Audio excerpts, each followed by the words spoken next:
People ask us all the time, what is the one thing that I would do to an airsoft gun?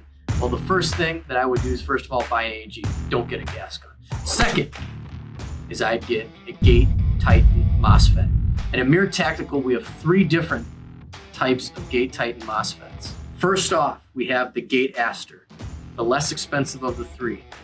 Then we have the Gate Titan Basic, and then creme de la creme, the Gate Titan Advanced. And today I'm gonna go over all 3 of these amazing MOSFET units. The Gate Aster uses 1 optical sensor, and with that you can buy these upgraded trigger units that have the additional reflective surface on the trigger to make your Gate Aster shoot really, really crisp. The Gate Titan comes in 2 different versions. One is the basic, one is the advanced. The basic and the advanced have 2 optical sensors, and the main difference between the 2 is the programming that comes with each. The Gate Titan Advanced and Basic come in both the V2 and V3 variant.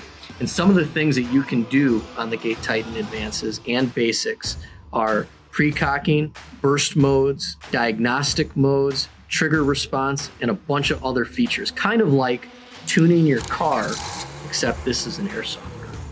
Each of these models, both the basic and the advanced, come with a little USB dongle to program your Gate Titan.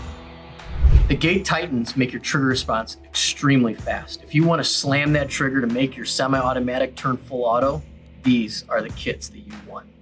The Gate Titan Advanced also can be upgraded. So you replace this USB dongle with a Bluetooth kit. The Bluetooth kit allows you to control and diagnose your Gate Titan from your phone. The Gate Titan dashboard allows you to change all the features of your Gate Titan Basic or Advanced. It also allows you to diagnose what went wrong if something did go wrong with your airsoft gun. The Gate Titan Basics and Advances come in V2 front wired, V2 rear wired, and V3 rear wired. You can find all these awesome Gate products at mirtactical.com.